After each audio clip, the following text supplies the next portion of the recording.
BS ISO 14068 CPD webinar, hosted today by myself, Dr. Aaron Yedley. So I'm presenting it here today with Galia as well, from OneTribe. And Galia, would you like to introduce yourself? Hi everyone, I'm Galia from OneTribe, as you said, and I lead our carbon project due diligence and sourcing, and I manage all the transactions for the purchase of carbon credits. The agenda for today will be first of all to describe what ISO 14068 is and why a business would want to follow this new standard. Then we'll go through the principles of the ISO 14068 before talking about the net zero versus carbon neutrality discussion. We'll then talk about how it's been developed from an old PAS standard, the PAS 2060, and discuss the compliance steps. We'll briefly talk about calculating the emissions before talking about one of the big parts in the standard, which is the Carbon Neutrality Management Plan. So, to begin, what is ISO 14068?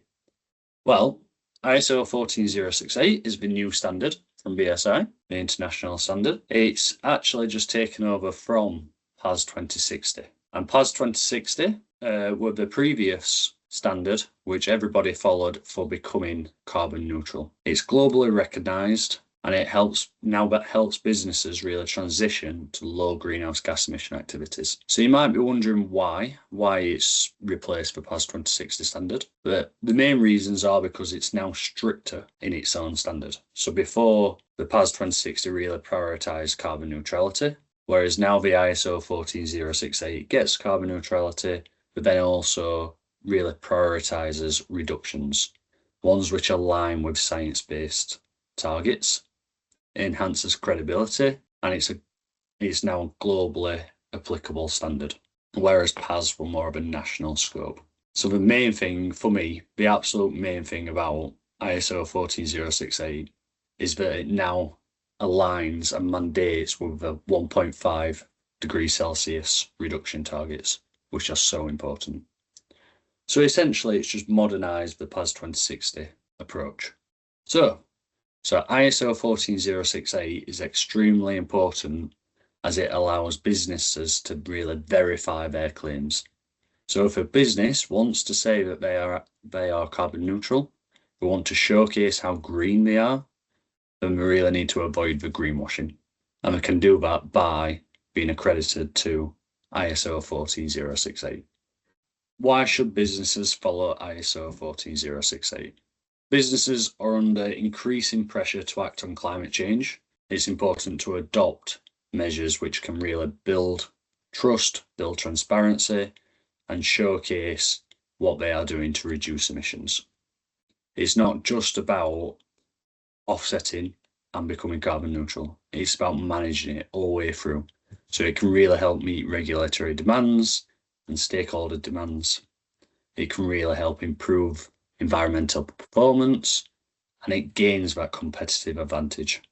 It can also reduce risks and future costs. The core principles of ISO 14068. These are transparency, conservativeness. The hierarchy is important, supporting that transition, and it also sets quite bold, science-aligned goals. There's an urgency to it, and everything is aligned with the climate science. It really avoids any adverse effects, and it's accountable. And finally, one of the reasons why I really like it is because it looks at the entire value chain.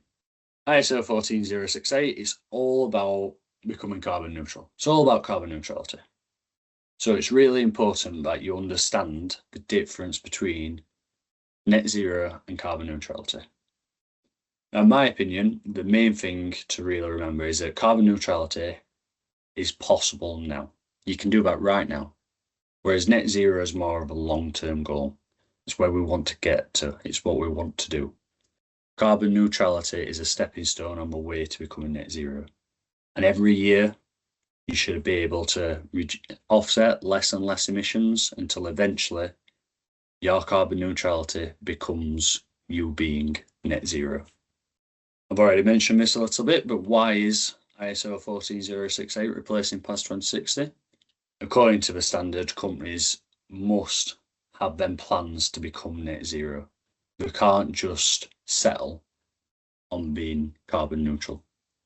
They've become carbon neutral, and then what are they doing next? What's coming next year? Have we got the Carbon Neutrality Management Plan? Is it all verified? And is it aligned to the UN SDGs? So there's a lot more to the ISO 14068 than what were previously to the PAS 2060. It has a lot more detailed and standardized disclosure requirements. It aligns with the Paris Agreement. So you must have your near-term goals, which reduce Scope 1 and Scope 2 42%. And then it has your long-term goals to get to net zero. So you must reduce your emissions by 90%. And it puts them together in a carbon neutrality management plan. So you don't just stop at becoming net zero. And I think that's the main takeaway from it. You may be thinking, how does ISO 14068 work? Ultimately, it works by measuring your carbon emissions, just as you would following ISO 14064. You quantify your direct emissions, your Scope 1. Then you quantify your indirect emissions from energy, Scope 2. And you must also quantify your Scope 3 emissions.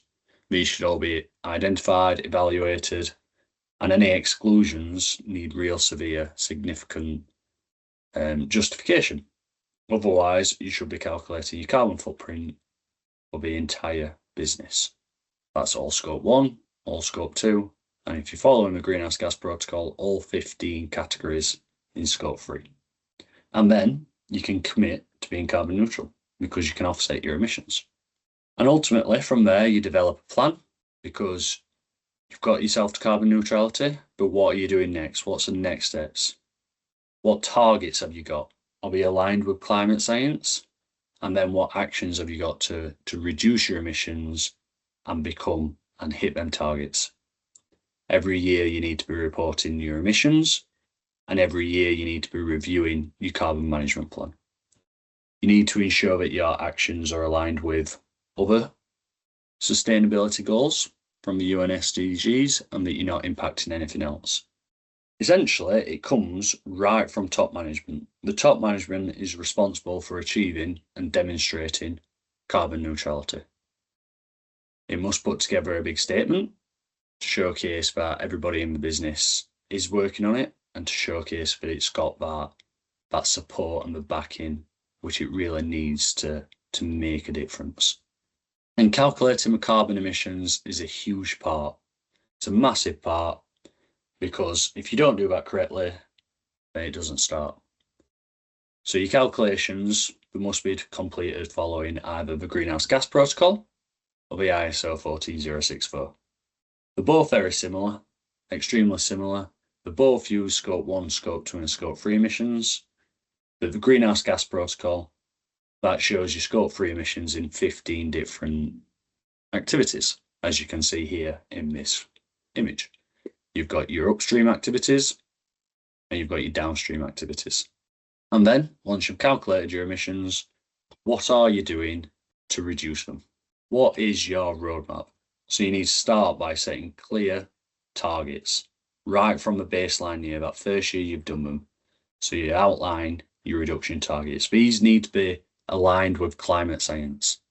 How are you reducing your Scope 1 and 2 and 3 emissions by 42% within 10 years?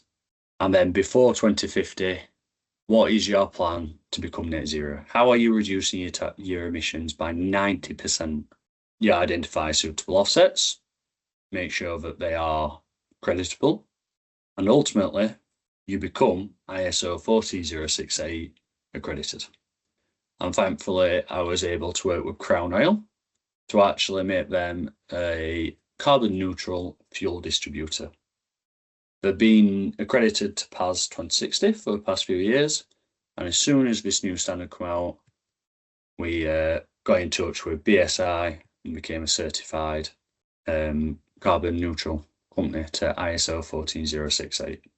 Reducing Scope 3 emissions are going to be a massive task, but Crown Oil have already done a lot to reduce Scope 1 and Scope 2 emissions by transitioning to HVO instead of diesel, petrol.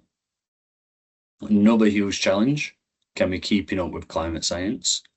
So currently, HVO is a good, as you might call it, is a good fuel. It's sustainable, as in it doesn't produce many emissions. But in the future, will that change? So I'll just do a very brief introduction about One Tribe. Our mission, we started in 2019, and our aim was to be one of the largest protectors of nature and biodiversity. And we partner with Tunley. We've been partnering with Tunley for several years now on the carbon measuring side and the measuring of carbon emissions. And we take on the offsetting of the remaining emissions.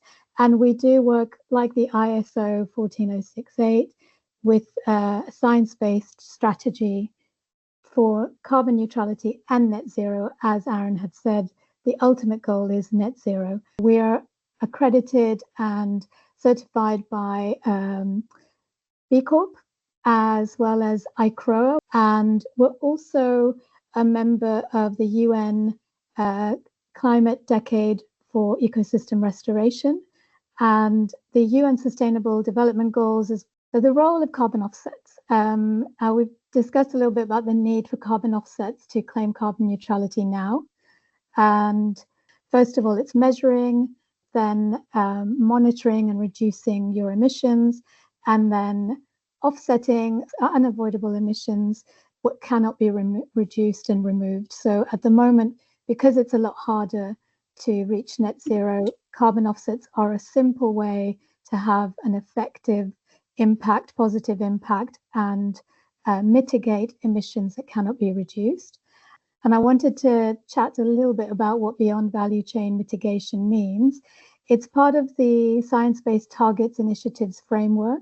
So essentially it is expecting companies to go above and beyond what is required because the Paris Climate Agreements and to maintain the 1.5 Celsius climate global warming.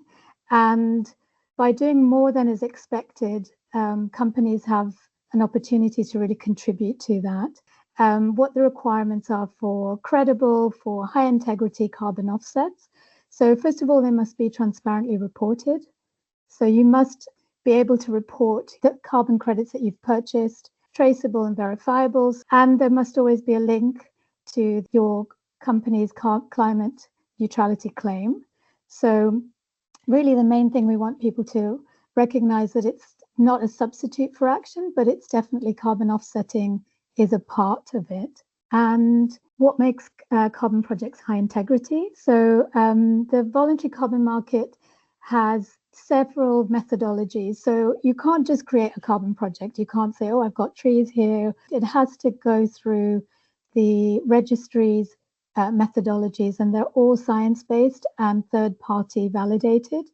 And the project itself, as part of the methodologies, the various methodologies, you have them for forests, the nature-based, for renewable energy, all need to have certain criteria, such as additionalities. Would the carbon emissions that are reduced or removed have happened anyway? And then what is the permanence of the project? So how long is the carbon sequestered or absorbed by the project? And then, of course, having the strict monitoring, reporting, and verification by third parties. The registry needs to be recognized and transparent. So when you retire, you purchase a carbon credit, it's retired from the registry, and you can have transparency of the companies that have purchased carbon credits, so you can search and find them on the registries. And then the most important element for us really is the co-benefit. So it's not just about purchasing credits to offset your emissions. The core carbon principles are one of the key elements that I look for, especially when I do all the due diligence. So when I look at a project, I look for the governance element. What are the emissions impact as well? And then again, the sustainable development, what is the contribution and the co-benefits? So the types of high integrity carbon projects are nature-based. So you have reforestation projects. And then obviously you've got renewable energy projects providing clean energy and also clean water. So projects that are improving water And then carbon removals. I'm sure many of you have heard the term carbon removals, which is becoming more and more popular and higher in demand. And these are projects that are effectively removing carbon from the atmosphere. So other projects can avoid the emission or the emitting of carbon, like renewable energy. So you're using cleaner energy and removing and reducing the use of I keep saying dirty energy, but yeah, so you know what I mean. And then some reforestation or forest protection projects are preventing the emission of carbon into the atmosphere. Removals projects are actually effectively removing carbon from the atmosphere. So some of the really important projects are regenerative agriculture, that is preventing the carbon from being emitted from the soil, and it's removing carbon through better agricultural practices. And I just want to show some examples. So this is a project that we work directly with the project developers in Mexico.